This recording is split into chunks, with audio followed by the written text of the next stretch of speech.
Alors, je vous remercie encore d'être tous ici. Encore une fois, je voudrais répéter que nous, on raconte les petites choses qu'on connaît, sur lesquelles on travaille, mais en fait, sans vous, on ne serait rien. Sans vous, enseignants, administrateurs, on ne serait rien. Donc, on vous remercie de votre présence, de votre interaction, de tout ce que vous apportez à nos réflexions, et puis de votre désir d'interagir avec nous.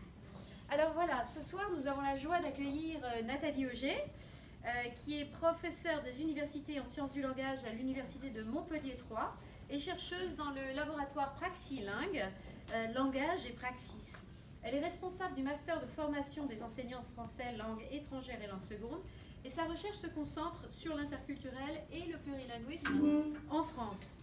On pourrait presque croire qu'elle est canadienne, parce que quand on tape Auger, et en particulier Nathalie Auger dans les moteurs de recherche, on tombe sur des profils canadiens. Et alors Nathalie m'a expliqué que le nom Auger était un nom normand, et beaucoup de ses... C'est ça ? Normandie, oui. De Normandie, et que beaucoup de ses ancêtres potentiels avaient quitté la Normandie pour s'établir au Canada et avaient souvent épousé des femmes autochtones.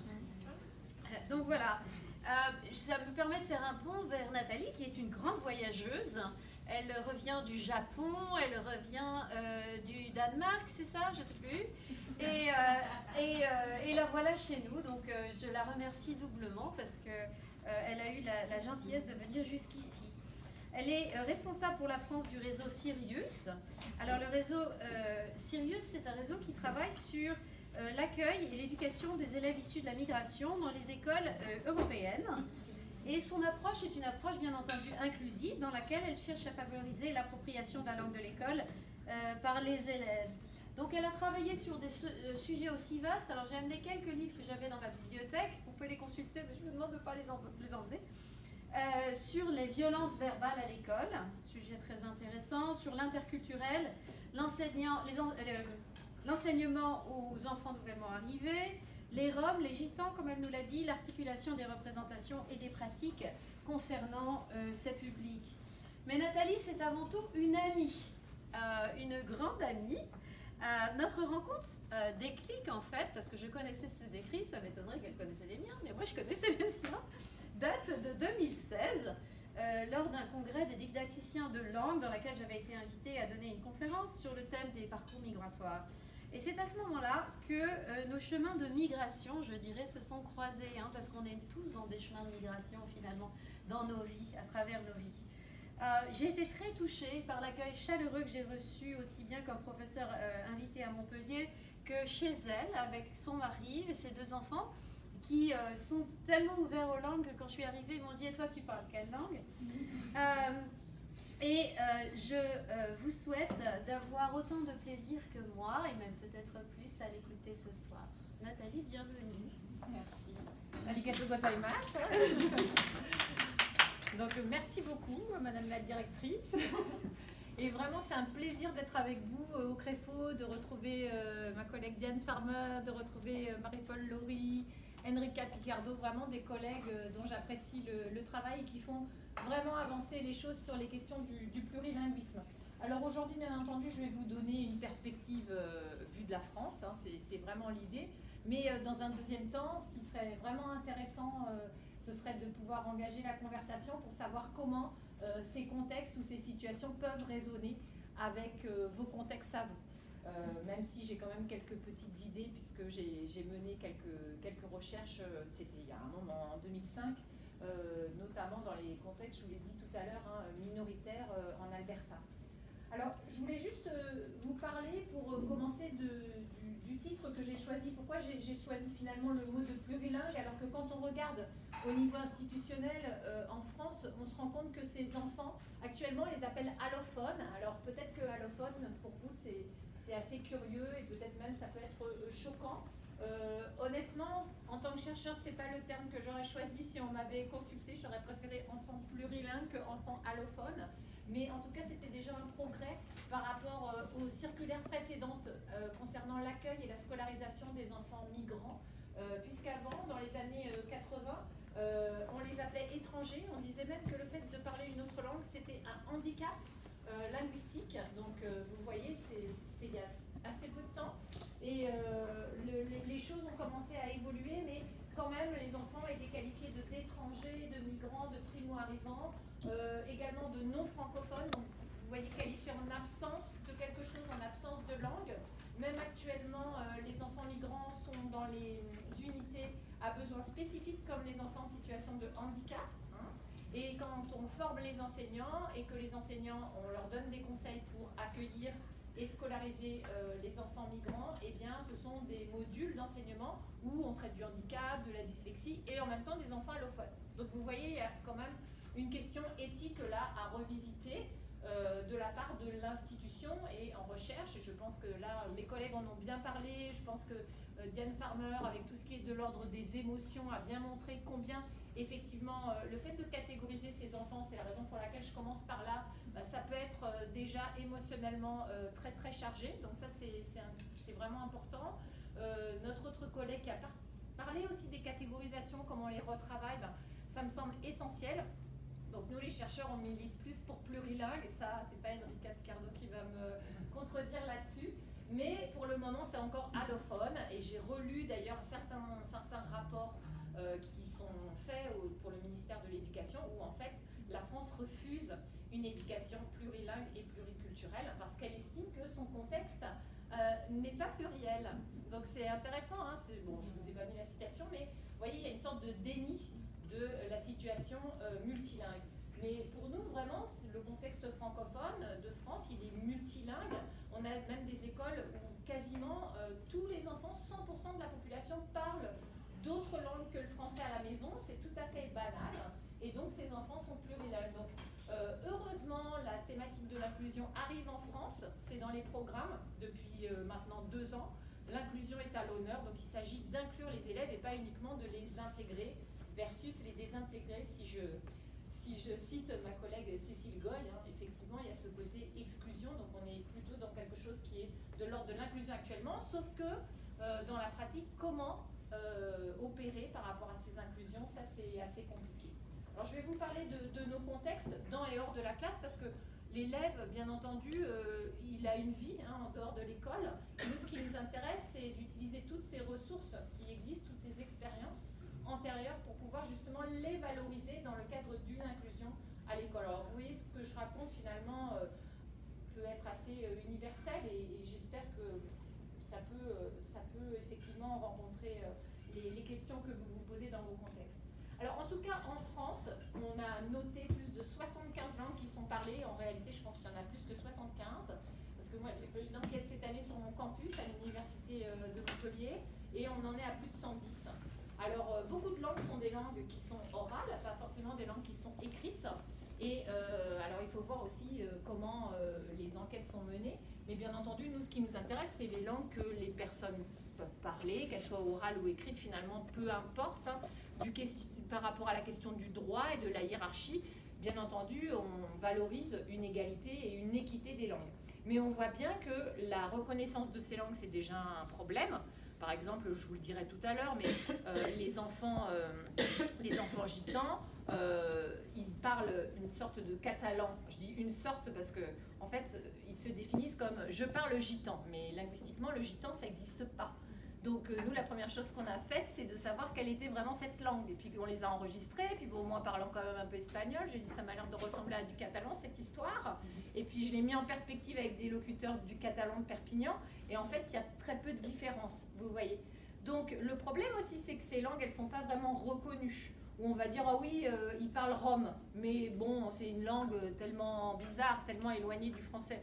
Non, très souvent, les langues roms sont des langues romanes, donc comme son nom l'indique d'ailleurs. Donc, c'est pas forcément complexe de faire des ponts avec le français. Donc, vous voyez, il y a toute cette problématique de reconnaissance. Hein, et ce que j'aime bien dans le mot reconnaissance, c'est qu'il y a naissance et puis connaître et le fait de reconnaître, donc que ce processus se fasse ensemble, conjointement.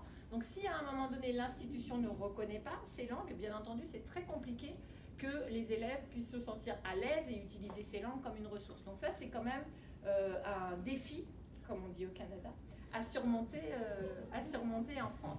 Donc l'utilisation, je vais en parler, hein, nous on mène tout un tas de projets, Marie-Paul Laurie a parlé de Kamishiber, enfin il y a tout un tas de projets où on essaye de valoriser d'une manière ou d'une autre les langues des élèves, mais évidemment, les réticences, elles sont avant tout idéologiques, c'est-à-dire que il y a des doxas qui circulent. On entend encore certains enseignants qui pensent que le fait de parler une autre langue que le français à la maison, eh bien, ça continue d'être un handicap pour la scolarité en français. Donc, pour des raisons qui sont des manques d'information, hein, donc voilà, c'est encore une fois dans les enquêtes, il ne s'agit pas de fustiger X ou Y, c'est simplement de reconnaître que les gens ne sont pas forcément informés, les gens ont parfois peur de mal faire, et évidemment, la plupart des enseignants veulent bien faire pour leurs apprenants, mais ils ont parfois l'impression que, bien entendu, l'objectif va être d'écarter ces langues familiales.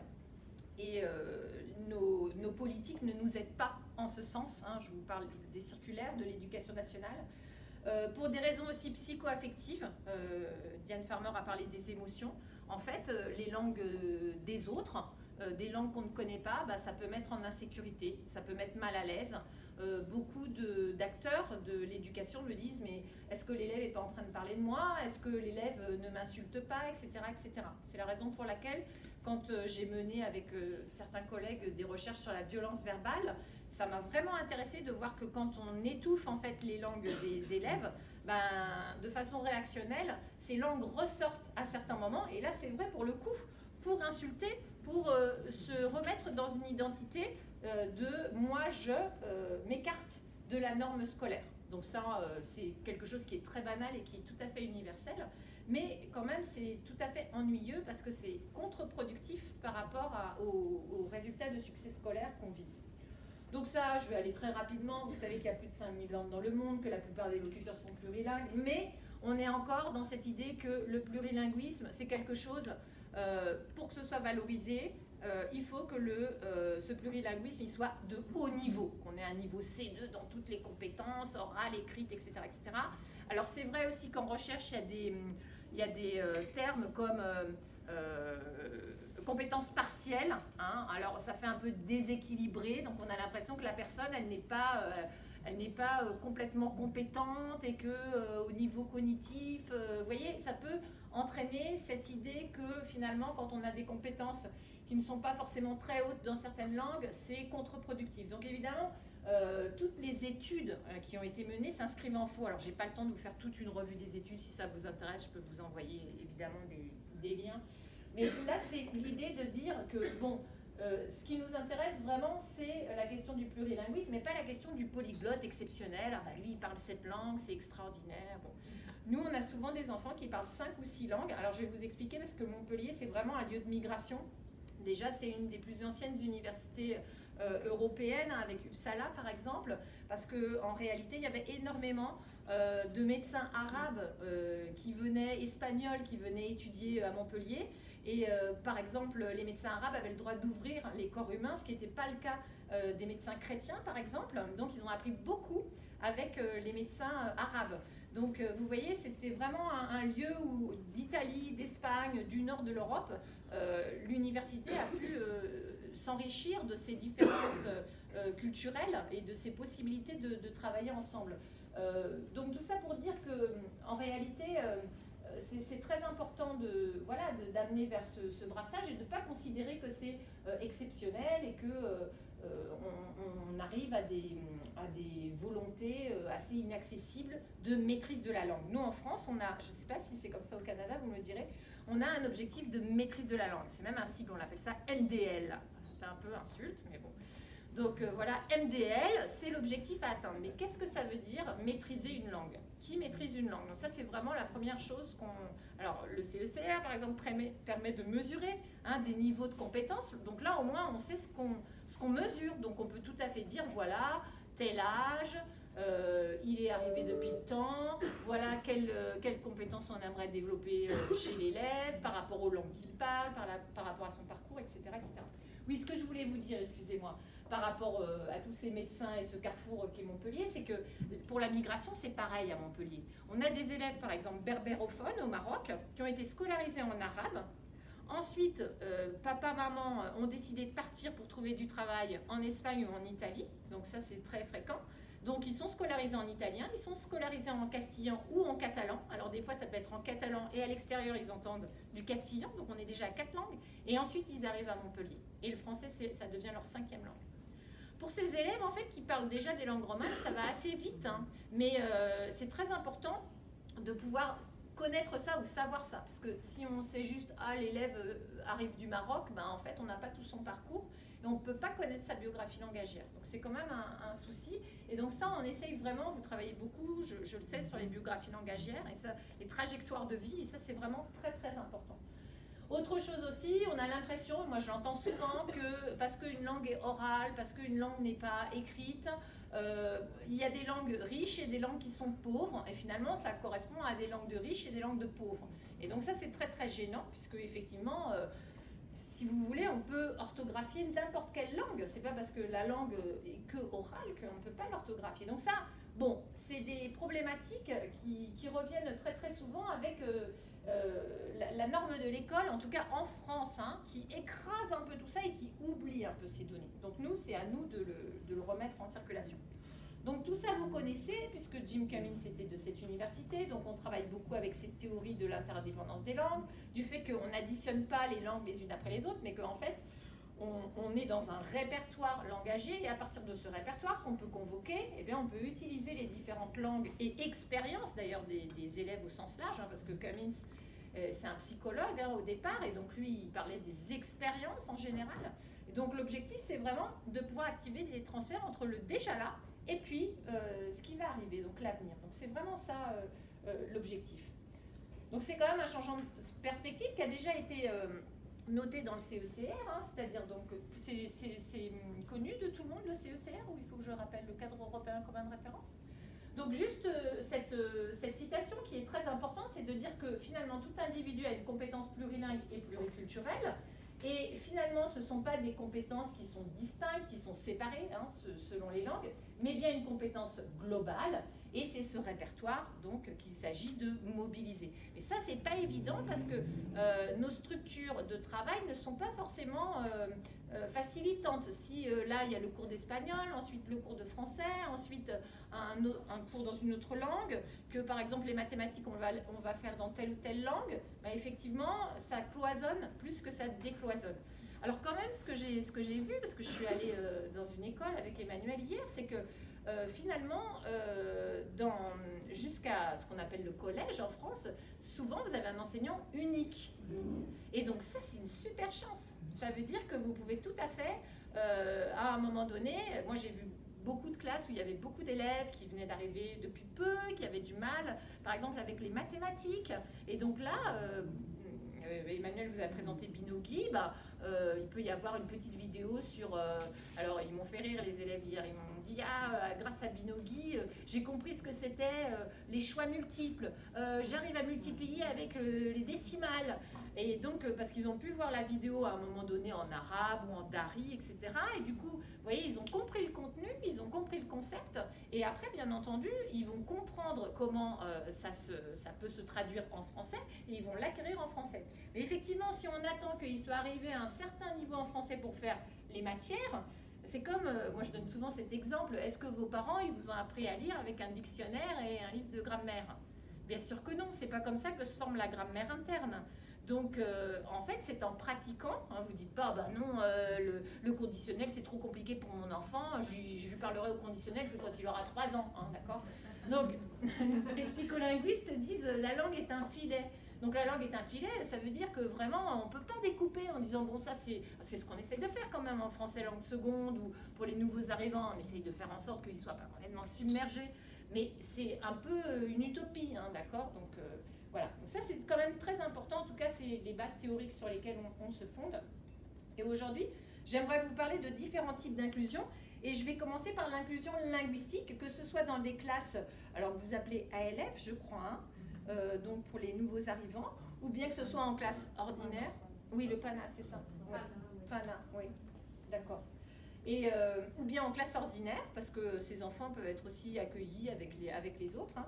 Et donc, qu'est-ce qu'on peut faire par rapport à cette inclusion linguistique et langagière, déjà pour essayer de débrouiller, on va dire, le terrain et faire que l'élève ne soit pas, si vous voulez, démobilisé, parce qu'il est dans une sorte de bain de langue dans lequel il est complètement submergé et il commence à angoisser vraiment, là, le rôle des émotions est important, il commence à s'inquiéter parce qu'il ne comprend pas.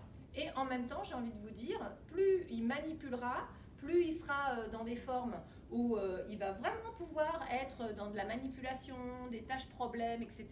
Et plus en réalité, il va apprendre du langage. Parce qu'il y a vraiment apprendre du langage en tant qu'objet, donc j'enseigne la langue, ça c'est ce qu'on fait en français langue étrangère ou langue seconde, mais il y a aussi j'apprends la langue en faisant quelque chose. Pour obtenir, on parlait de pédagogie du détour, hein, tu disais ça tout à l'heure, mais c'est un peu ça. Mais en réalité, on parle toujours une langue en fait pour parler d'un contenu. Hein, finalement, on ne parle jamais de la langue sur la langue, c'est un peu étrange. Ça ne veut pas dire qu'il ne faut pas le faire, mais ça veut dire que la plupart des interactions qu'on a, c'est pour parler d'un contenu, c'est pas pour parler de la langue elle-même. Vous voyez ce que je veux dire? Et c'est drôle parce que, enfin c'est drôle, je ne sais pas si c'est drôle finalement, mais les cours de langue sont souvent tournés vers la langue elle-même. Hein, sur des listes de vocabulaire, moi je vois mon fils, c'est comme ça qu'il apprend l'anglais, il est au collège, et c'est ce que je raconte à Emmanuel. Bon, aujourd'hui, on apprend toutes les pièces de la maison, voilà, super. Hein, et puis la fois d'après, c'est tout ce qu'il y a dans le frigo. Alors moi, j'en ai assez, vous voyez, je prends un grand bol, je mets tout ce qu'il y a dans le frigo, et puis je commence à lui donner en lui disant, tiens, voilà, on va faire tel repas, voilà pour l'entrée, voilà pour le dessert, etc.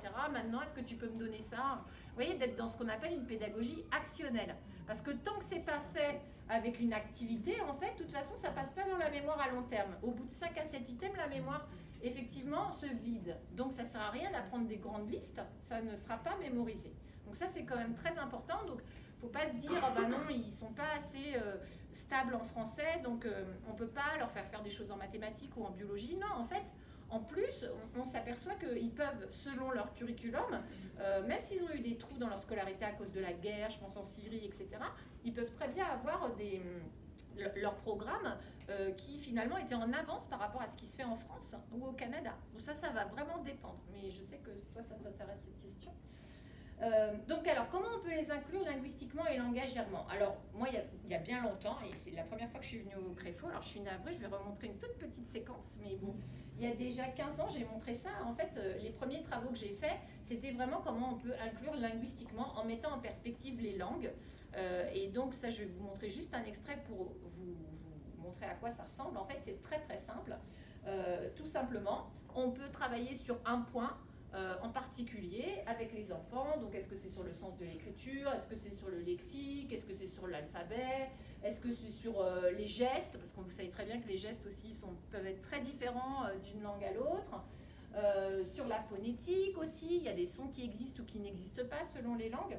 Et donc l'idée, c'est de demander aux enfants, dans les langues qu'ils connaissent, alors moi j'ai changé de perspective, parce qu'au début je leur demandais dans ta langue, mais en fait non, c'est souvent dans tes langues, mais plutôt dans les langues que tu connais, et après de les faire comparer, c'est eux qui décident avec quelle langue ils veulent comparer. Vous allez voir dans l'extrait vidéo, il y a un petit enfant chinois, en fait il a été scolarisé en Russie, et jamais en Chine, et donc il préfère comparer avec le russe.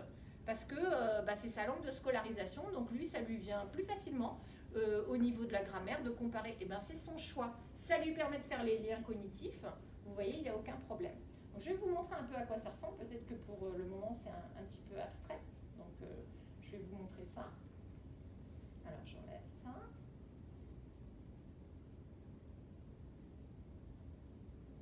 Je vais peut-être le fermer.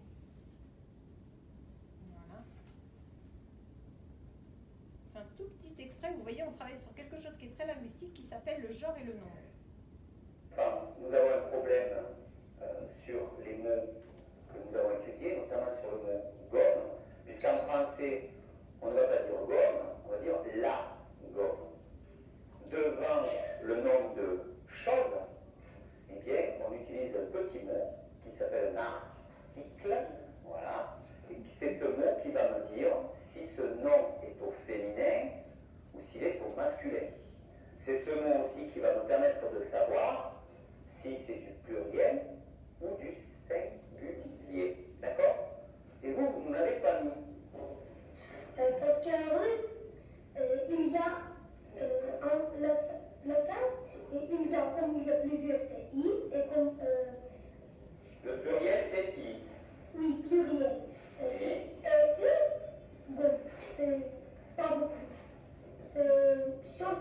C'est comme ça. Bon, alors écoute, je vais le monter, je vais prendre mon élément, et donc je vais marquer ce que tu me dis en russe sur le pluriel. Donc c'est la lettre I. Ah, c'est pratique, dis-moi, pour écrire. Tu l'entends, cette marque du pluriel? Oui. Est-ce qu'en français, si je dis gomme, est-ce que vous savez si c'est au pluriel ou au singulier? Non, c'est les gommes, c'est comme ça. Ah, c'est ce mot qui va nous annoncer s'il y en a un seul ou s'il y en a plusieurs.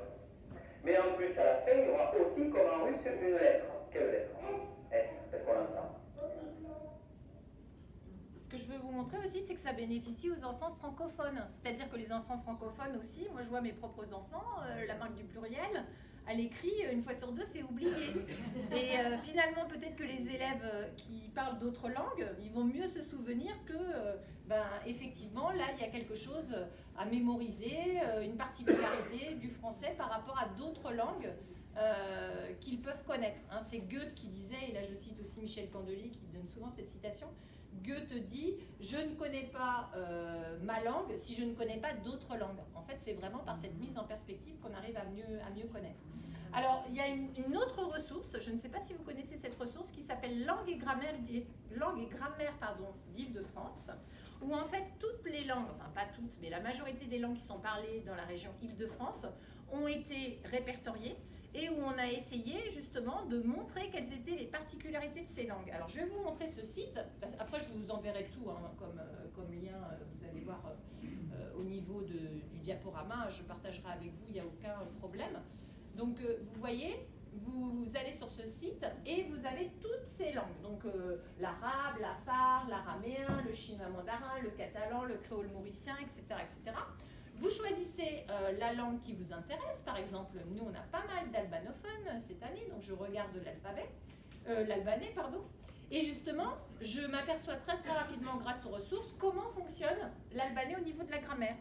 Et donc, ça me donne tout à fait des informations sur qu'est-ce qui va être facile et qu'est-ce qui va être beaucoup moins facile, sur quoi il faudrait appuyer pour un élève qui est albanais ou albanophone. Donc ça, je trouve que c'est très précieux. Vous voyez, en lexique aussi, comment se forme le lexique. Comment se forme le pluriel ou le singulier. Donc évidemment, vous n'êtes pas obligé de connaître toutes ces langues, bien entendu, c'est pas l'idée, hein. Il faut rendre l'expertise à l'élève, mais quand même, ça donne des informations très intéressantes. Si on est complètement coincé, il y a aussi des interactions pour parler avec l'élève. Donc vous voyez, vous pouvez appuyer « Bonjour, comment t'appelles-tu, qui es-tu, tu as quel âge, etc. etc. » Donc il y a quand même une possibilité de converser avec l'élève. Donc ça, c'est quand même bien pratique. Ça a été fait pour les enseignants, mais aussi pour tous les acteurs sociaux qui travaillent avec les publics migrants. Et moi, ce que j'aime bien, c'est vraiment alors, je vais regarder sur l'albanais, c'est qu'ils ont eu des fiches, vous voyez, sous format A4, voilà ce qu'ils appellent la fiche langue. Ah, mais ils n'ont pas pour l'albanais, alors je vais essayer sur une autre langue. On va voir donc l'amharique. Est-ce que sur l'amharique, on a la fiche langue? Oui. Donc c'est une fiche A4, c'est très pratique et dans la plupart des écoles maintenant on le fait, c'est-à-dire qu'on photographie cette fiche format A4 et donc on sait quelles sont les particularités de l'amharique et qu'est-ce qui va être spécifique, donc sur quoi il va falloir accentuer pour les élèves donc, qui parlent amharique, donc c'est une langue hein, de la famille afro-asiatique hein, qui est parlée dans toute l'Éthiopie et dans le sud de l'Érythrée. Alors au niveau de la phonologie, vous voyez, il y a des voyelles arrondies, hein, et qui sont absentes en amharique, ainsi que des voyelles nasales. Bon, ça, vous savez qu'il y a plein de langues où il n'y a pas les voyelles nasales, c'est compliqué, hein, le français avec le on, un, an, le bon petit vin blanc, hein, c'est pas facile. Voilà. Et donc, on a vraiment une idée de comment ça se passe au niveau du verbe, de la phrase, on vous donne des exemples. Et là, tout de suite, vous pouvez tout à fait voir qu'est-ce qui va bloquer avec l'élève.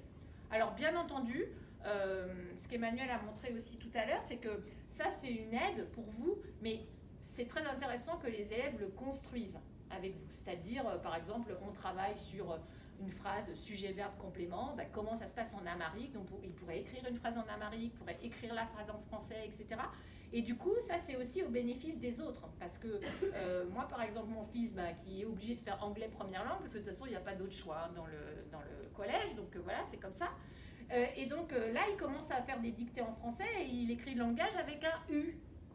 Mais du coup, il l'écrit comme en anglais, parce qu'il vient de l'apprendre. Mais personne ne lui dit que, ben oui, effectivement, il y a des différences comme ça entre le français et l'anglais. Et ils commencent évidemment à produire des erreurs, en français même. Donc vous voyez, ça c'est le développement du répertoire global langagier. Mais c'est pas un mal, c'est juste qu'il faut que ça s'explique. Il vient me voir, tout penaud, mon fils, en me disant « Oh là là, maman, mais comment ça se dit ce mot ?» C'était information en anglais. Mais je lui dis « Mais tu le reconnais pas ce mot ?» Ah ben non, la maîtresse, il dit encore la maîtresse, c'est un gros bébé, hein, parce que c'est le professeur, normalement, hein, quand on est au collège. Il a dit, il faut ma sonne. J'ai dit, mais non, mais tu vois bien, c'est le même mot en fait. Et ce qui est intéressant en anglais, c'est que et tous les mots qui se finissent en sion, c'est les mêmes qu'en français. Et je lui ai dit, tu sais quoi ? Eh ben, en Angleterre, jusqu'au XIe siècle, on parlait le français à la cour. Ah bon ? Vous voyez, on fait jamais de l'histoire de la langue, on regarde jamais comment les langues ont voyagé. Il y a énormément de mots en arabe, en français, et pas que des mots pour dire kawa ou toubib, hein. Tout ce qui est azur, enfin, il y a vraiment des mots en arabe. Donc ça, c'est très très intéressant. Je trouve que la dimension de l'histoire, elle est un peu absente de nos curriculums. Alors, de nos curricula, je ne sais pas au Canada, mais en tout cas, c'est ce que je peux observer pour ce qui se passe en France. Et nous, on aimerait bien faire autre chose. Donc la première chose, si vous voulez, pour activer les transferts, déjà, c'est de reconnaître ces langues. Si on ne les reconnaît pas, si on les oublie, si on considère que quand elles émergent, ou que c'est une erreur, etc., c'est complexe, effectivement, ça ne va pas forcément aller dans le sens du processus que je viens de vous décrire.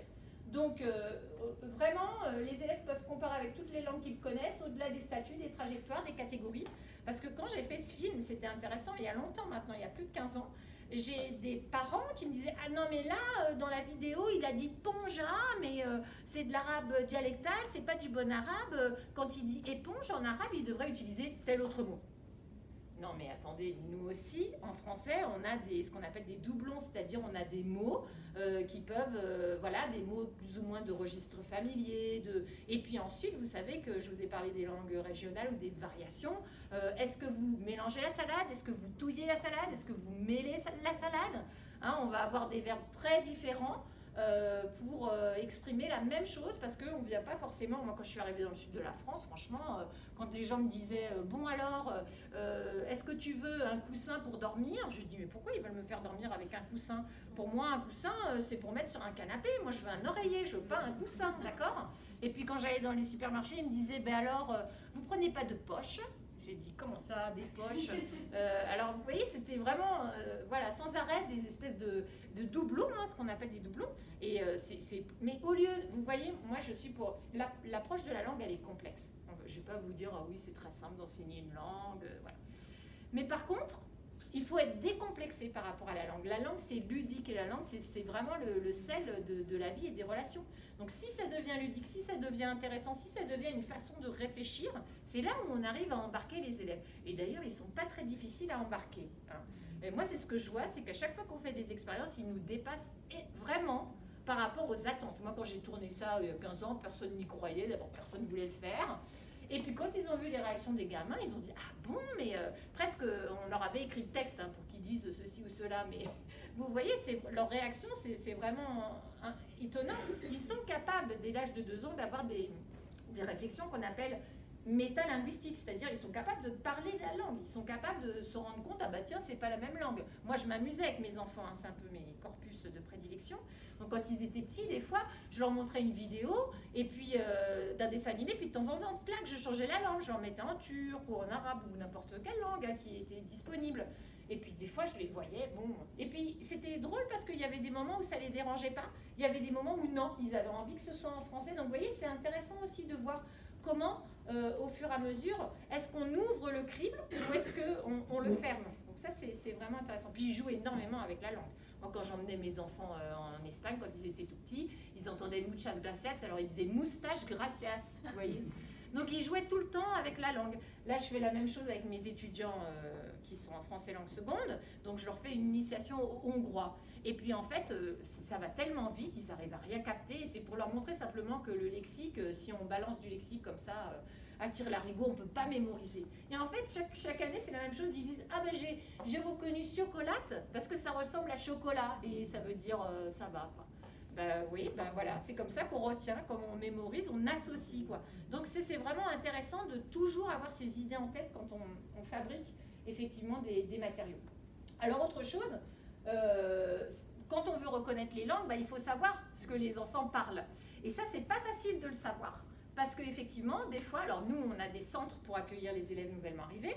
Et donc, c'est des enseignants, généralement, qui sont déchargés pour accueillir les parents.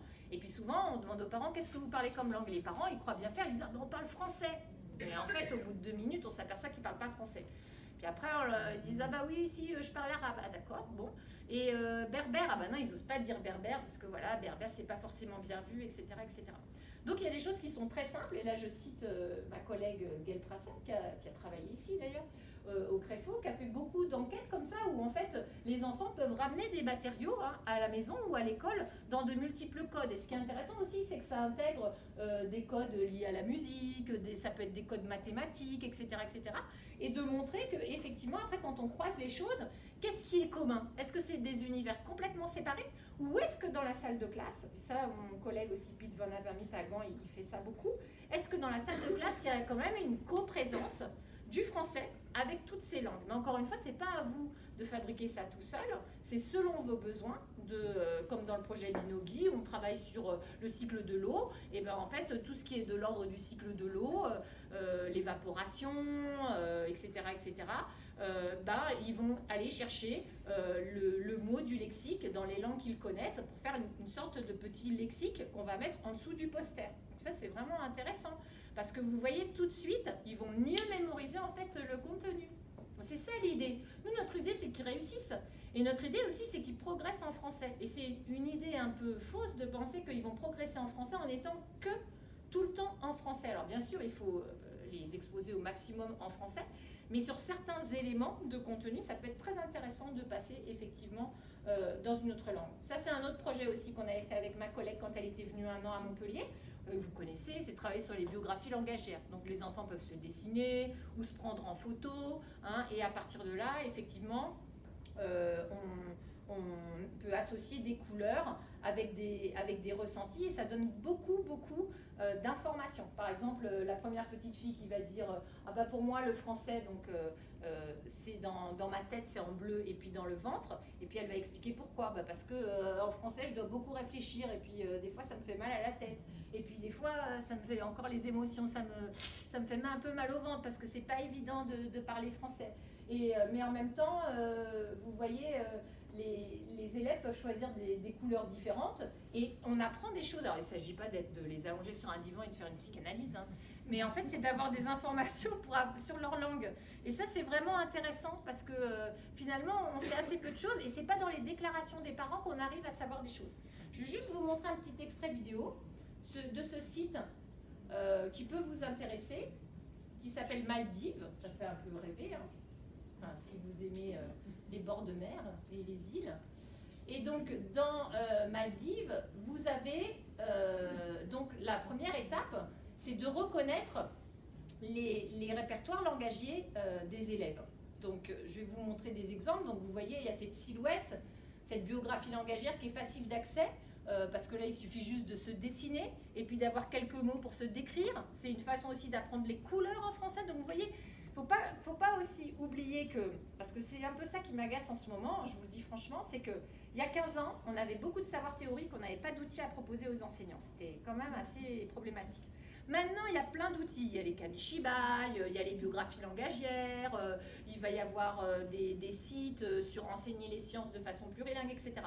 Mais qu'est-ce qu'il y a derrière? Est-ce que ça va être quelque chose qui va être complètement cosmétique, où on va faire ça un jour et puis on ne va pas comprendre ce qu'il y a derrière, ou est-ce que vraiment on a compris tout ce qu'il y avait derrière en termes d'enjeux pour les enfants? D'abord, sécurisation linguistique. Ensuite, utilisation de ces langues pour faire des liens avec le français, développer de meilleures compétences en français, développer de meilleures compétences dans les disciplines, etc., etc. C'est vraiment ça qu'il faut comprendre, parce que sinon, moi je suis allée il y a 15 jours à Toulouse dans une formation d'enseignants. Donc premier jour, pour les provoquer un peu, les gens de la formation, donc les formateurs d'enseignants ont commencé à leur parler en portugais, et puis après dans d'autres langues. Donc ils ont dit ah bah oui, on comprend ce qu'un élève qui vient d'arriver peut vivre, c'est un peu perturbant. Donc vous voyez, ça fait... Après ils ont fait la fleur des langues, chacun a expliqué ses langues, etc. Et puis le deuxième jour, moi je suis arrivée, je me suis dit oh là là, je n'ai rien à voir à leur dire, ils ont fait tout, ils ont fait toutes les activités, bon. ça va être rapide. Et puis en fait, les enseignants ont dit, mais en fait, on ne comprend pas trop. Oui, on comprend que l'élève est en insécurité, mais ça sert à quoi tout ça?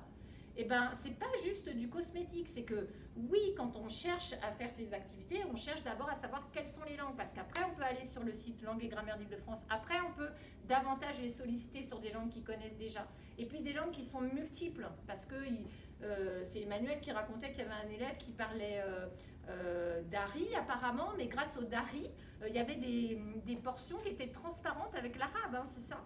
Et donc elle arrivait à lire en arabe et elle-même était un peu surprise de se dire mais finalement j'avais jamais été mise comme ça en face de l'arabe, confrontée. Mais là ils faisaient le cycle de l'eau et d'un coup ils se sont rendus compte que, vous voyez, c'est ça ce que je vous disais tout à l'heure en faisant ma biographie langagière, c'est qu'en fait il y a davantage de liens. Enfin, quand on travaille sur l'interculturel, on travaille sur les universaux singuliers. C'est-à-dire qu'en réalité, le langage, c'est le langage. Il y a des universaux. Toutes les langues ont un ordre des mots. Toutes les langues ont une phonologie. Toutes les langues ont du mimo-gestuel. Après, par contre, ça s'actualise singulièrement. Donc, qu'est-ce qu'on fait? Est-ce qu'on fait des liens? Puisque de toute façon, lui, le cerveau, c'est ce qu'il fait tout le temps. Ou alors, est-ce qu'on considère qu'on cloisonne?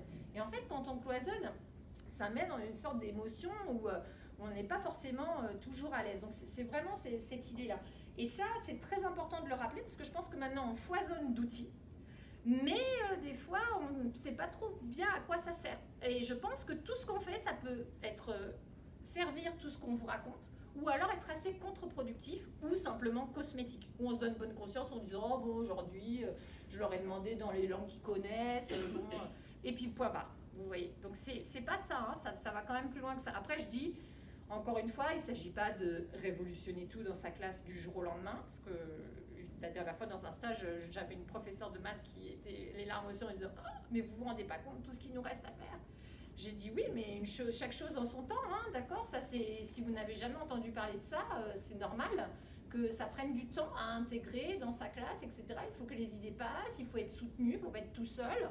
Et c'est mieux si c'est des projets d'établissement. Enfin voilà, nous c'est ce qu'on essaye de faire au niveau européen. On est censé travailler sur des projets d'établissement ou des projets de bassins. Par exemple, les bassins en France, c'est des groupements d'établissements avec par exemple 10 collèges, 3 lycées, mais ça peut correspondre un peu à ce que vous faites avec les commissions scolaires. Et donc, ça passe par les chefs d'établissement et puis les enseignants. Et donc, ça, c'est très important. Donc, je vais vous montrer juste un tout petit film sur une biographie langagière qu'on a faite dans un collège. Vous allez voir, c'est quelque chose qu'on peut faire aussi... donc là, il y a plein d'exemples sur ce site, hein, Maldives. Donc ça, en fait, ça veut dire Majority Language and Diversity. Alors, je suis navrée, vous êtes en contexte minoritaire, mais en fait, ce que ça veut dire, parce que bon, comme on est différents pays d'Europe à travailler ensemble, il faut qu'on trouve des thèmes communs, mais c'est pas facile. En fait, c'est que j'enseigne, vous, dans votre contexte minoritaire, vous êtes la langue majoritaire. Vous voyez ce que je veux dire? C'est que c'est la langue de scolarisation, en fait. Donc, c'est pour aider les enseignants qui ont la langue de scolarisation française, et qui ont de la diversité dans leur classe. Et donc, il y a 3 modules. D'abord, reconnaître les langues des élèves. Et quand on fait ça, en fait, on fait aussi de la langue. Vous allez voir, je vais vous montrer dans ce film. Ensuite, c'est qu'est-ce que je peux faire dans ma salle de classe. Et dans le 3e onglet, c'est qu'est-ce que je peux faire avec mon environnement. Là, j'ai vu des collègues à Ottawa qui vont dans certains quartiers et il y a des commerçants qui parlent diverses langues. Et du coup, on travaille sur des concepts mathématiques ou certaines formes de communication, par exemple présenter un exposé, etc. Et les élèves qui ne sont pas du tout à l'aise avec le français, ils ont, si vous voulez, des ressources pour pouvoir comprendre, par exemple enquêter auprès des commerçants, et après pouvoir faire un exposé en français. Donc ça, c'est vraiment intéressant. Alors, je vais vous montrer ce petit film.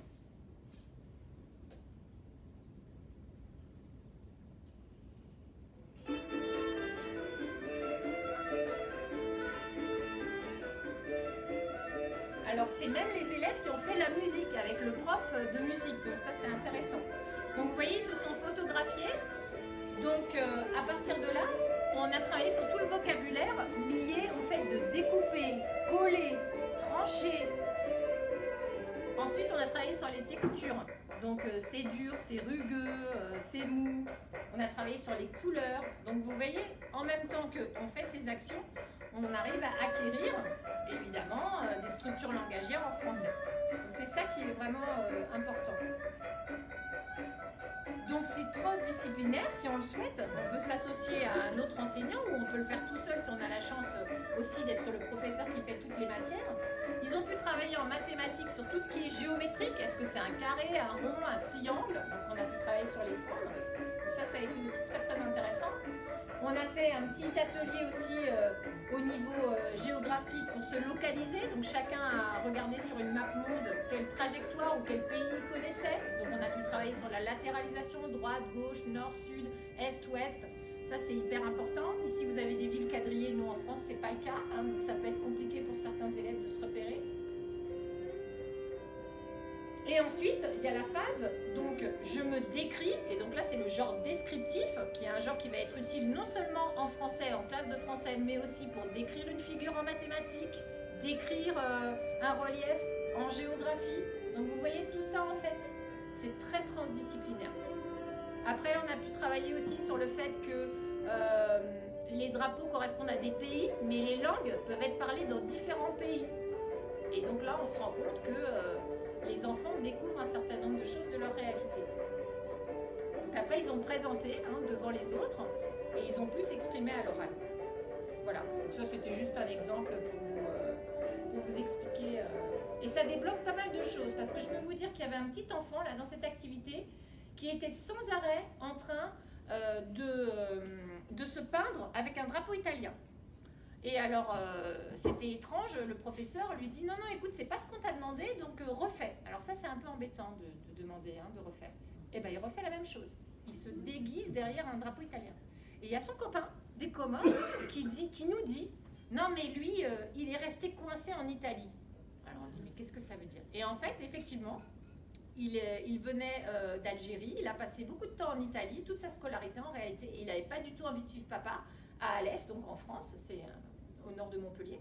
Et donc, voilà, il était effectivement coincé dans l'italien. Mais comment on aurait pu le savoir sinon?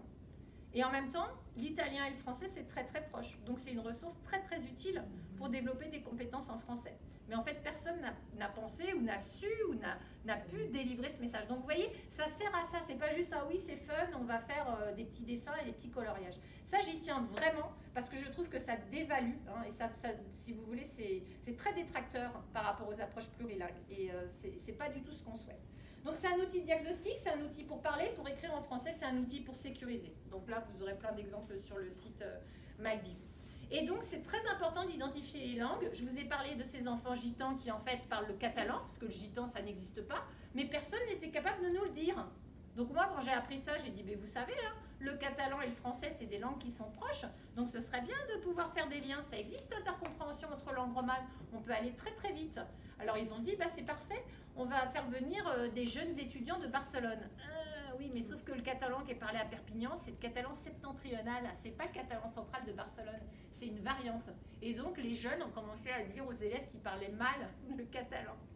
Donc vous voyez, ce que je veux dire aussi, c'est que attention à ce qu'on fait, c'est très fragile. Ça ne veut pas dire qu'il ne faut pas le faire, mais ça veut dire qu'il faut quand même avoir des données sur ça.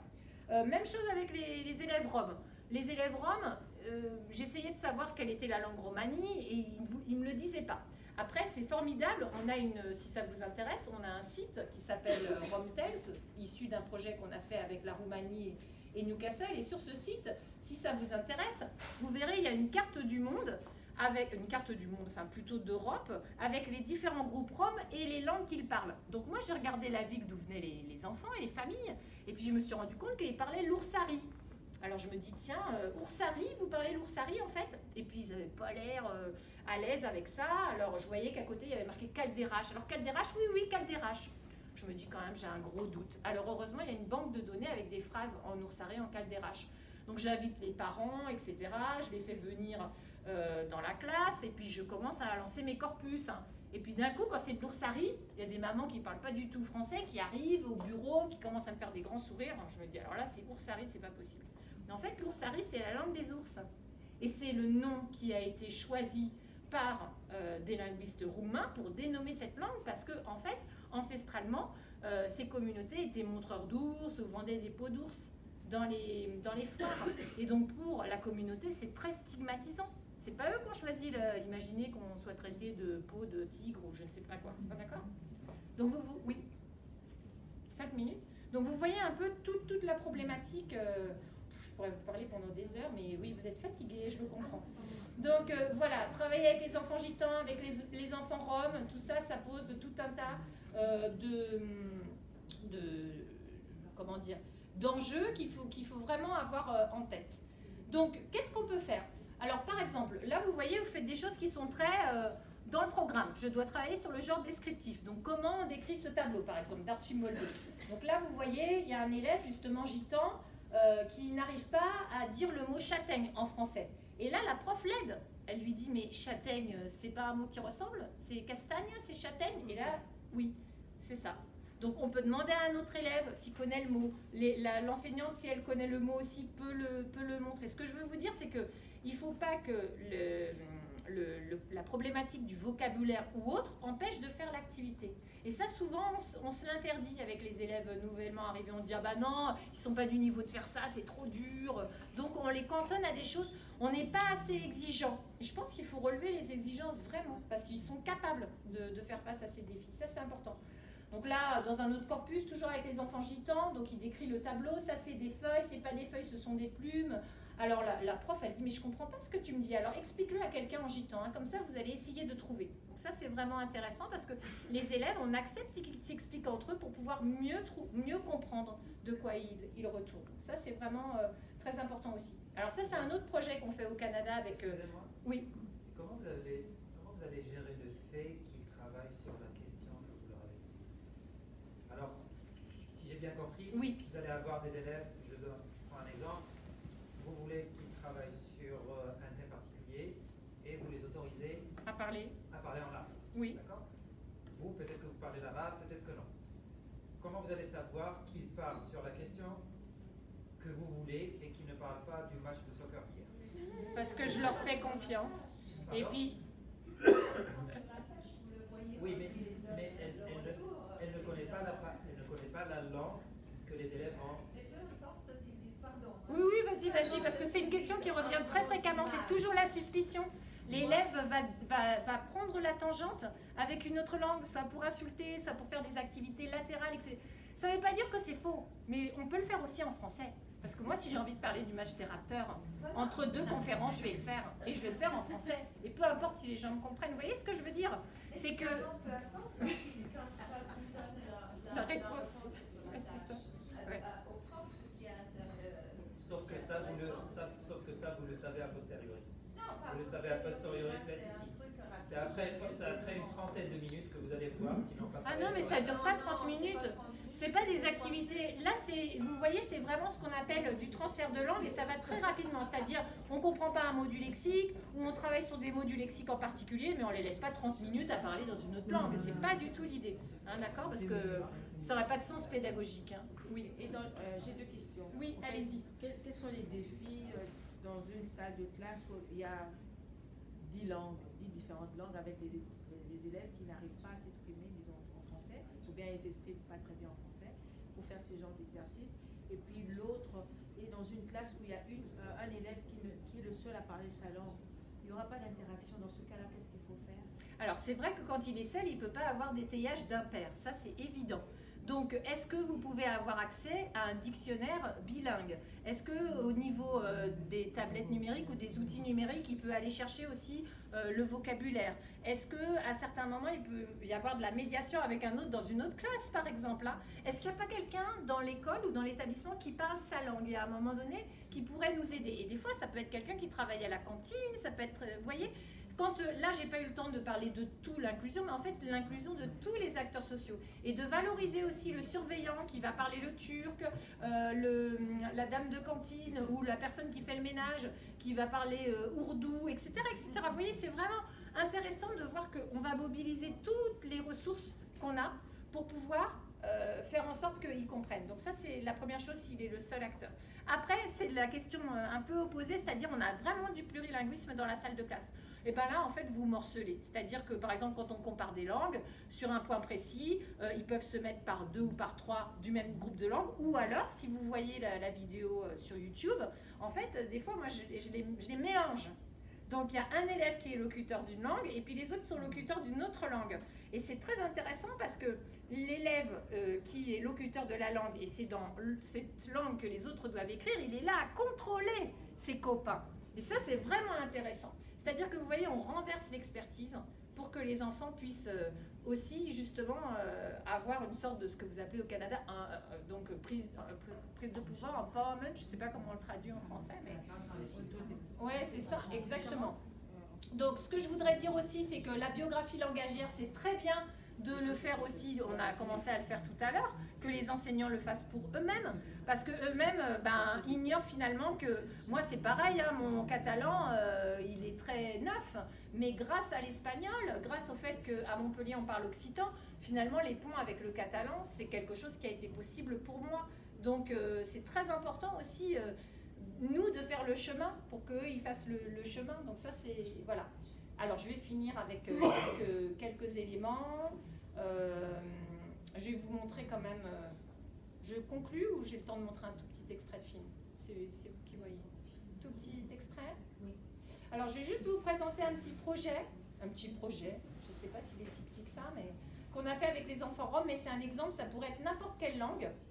Donc, on était dans un établissement et ce qu'on a voulu faire, c'est travailler avec un musée. Alors, vous voyez, quand je vous dis relever les exigences, alors c'est en français et en anglais, mais ils parlent en français. Hein. Donc, on dit oui, les familles ne sont pas concernées, surtout les familles roms. Bon, en même temps, c'est normal qu'ils soient pas, il n'est pas que l'école en ligne de mire parce qu'ils habitent dans des bidonvilles, dans des caravanes, donc c'est un petit peu compliqué pour eux. Hein, c'est plutôt la survie. Alors c'était un peu ambitieux de se dire, voilà, on va faire en sorte que les enfants présentent des toiles, des tableaux du musée à leurs parents de façon multilingue, donc dans leur langue romani, donc l'oursari pour l'occasion, puisque c'est ça qu'on a découvert, que c'était la langue qu'ils parlaient. Ils peuvent présenter les tableaux en oursari à leurs parents et aussi, bien sûr, ils vont présenter les tableaux en français. Et ce qu'on a fait, ce qu'on est en train de faire, c'est maintenant de faire des documents de présentation dans le musée, à la fois en français, à la fois en oursari. Et puis, on a étendu à tout l'établissement. On s'est aperçu que dans cet établissement, il y avait au moins 23 langues. Et donc là, les autres enseignants ont sollicité d'autres parents et on a pu faire ces descriptions de tableaux avec des petits cartels multilingues dans toutes les langues.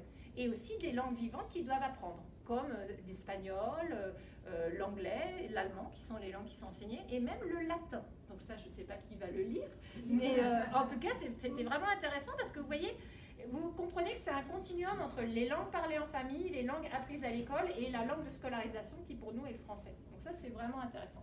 Alors je vous montre comment ils travaillent devant les tableaux et puis après je vais conclure. Donc la première phase, c'était que les parents viennent. Alors vous voyez qu'on accepte les mamans, les bébés, hein, parce que sinon le projet ne peut pas tenir. Et ensuite, on a expliqué la chronologie des activités. Et ensuite, donc, on va au musée. Vous allez voir comment Mais quand vous expliquez, tous les parents comprennent le français? Non, alors on accepte que les enfants fassent la médiation. Donc ça, c'est un extrait que je ne peux pas vous montrer, mais il est en ligne. C'est que dans toute la première phase, on accepte que les enfants soient médiateurs. Et alors, c'est drôle parce que après, certains parents s'essayent à dire quelques mots en français. Ils ont appris le mot cartel, par exemple. Vous voyez, pancarte. Donc c'était drôle parce qu'ils se sont vraiment engouffrés dans le projet et ils ont appris du lexique savant. Ce qu'on a voulu faire aussi, c'était travailler sur culture quotidienne et culture savante. Et que ces deux cultures puissent à un moment donné se rejoindre. Ce qui était intéressant aussi, c'est que les élèves, ils interagissaient entre eux, en oursari et puis aussi en français. Et après, ils passent au monologal, c'est-à-dire ils arrivent à être comme un curateur, comme un conservateur et être capables de faire la visite du musée. Donc on passe du dialogal au monologal. Donc tout ça, c'est des enjeux du programme en fait scolaire. Être capable de faire un exposé. Alors ça a duré 10 séances, hein, ça n'a pas été comme ça d'un coup de baguette magique. Hein. Mais regardez juste cet extrait, vous allez voir. Donc c'est la ville de Sète, je ne sais pas si vous connaissez ce petit port à côté de Montpellier. Et donc, vous allez voir que Sète ne s'appelait pas de la même manière à l'époque, vous allez voir.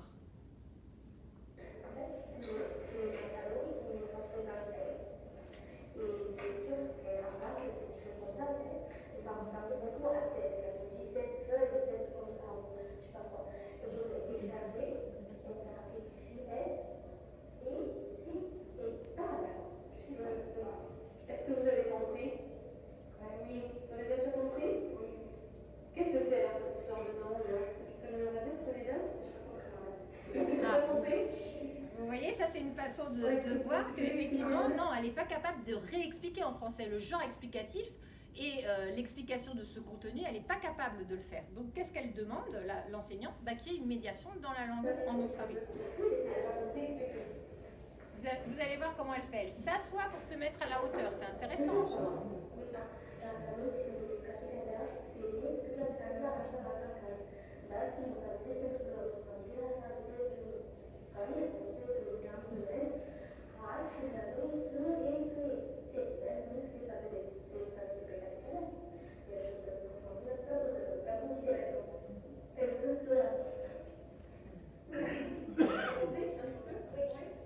Dès qu'elle a compris, elle se tire la natte. Alors, vous voyez, donc on va des langues romanies au français, donc c'est vraiment intéressant. Après, on pourra aller au français vers une autre langue vivante qui est à apprendre. Et puis, on l'a fait avec différents niveaux. Par exemple, c'est des grands qui expliquent à des petits, ou des petits qui décrivent à des grands, qui vont traduire. Donc, c'est vraiment la notion de médiation que toi, tu développes, Enrica, de la médiation langagière et de la médiation aussi de l'information. Donc, ça, c'est tout un tas de concepts qu'on a travaillé. Et alors la fin, je vous mène directement à la fin, vous allez voir. Donc ça aussi c'est intéressant. Vous allez voir.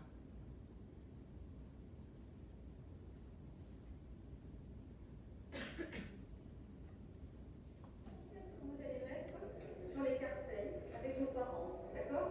Il va peut-être falloir s'entendre sur les termes de bateau, etc.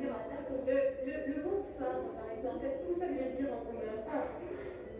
Parce qu'ils parlent aussi roumain, ils ont été scolarisés en Roumanie, donc ça leur fait 3 langues. Et en roumain, est-ce que tu sais le dire? Alors on a 3 mots là maintenant. Il faut les 3 mots. Alors en français c'est femme, en roumain marlo, et en roumain femme. D'accord. Ça se ressemble, ça se fait moyennement, parce que Oui. Bon, après, moi je cache pas les moments où on n'arrive pas à se comprendre, c'est difficile d'expliquer, voilà. Mais il y a de la négociation linguistique et c'est ça qui fait partie de l'histoire. Et à la fin, donc, vous voyez, ça va très vite, on retourne au musée avec les parents et là, c'est le moment où les enfants font la visite multilingue et les parents ont le droit de poser des questions. Et donc, c'est intéressant parce qu'ils deviennent eux-mêmes des conservateurs du musée, donc ils ont accès à la culture savante.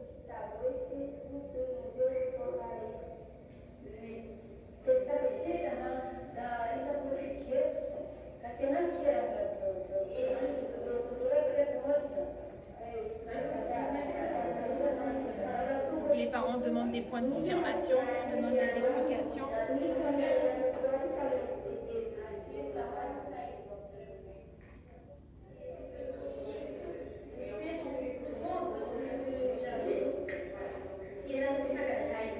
Elle explique l'histoire de Seth, vous voyez qu'on a vu au début. Donc ça y est, ça a été acquis. Alors j'arrive à ma conclusion, comme ça on aura le temps de discuter un peu. Je suis désolée parce que je suis très bavarde et je choisis toujours de mettre un peu trop de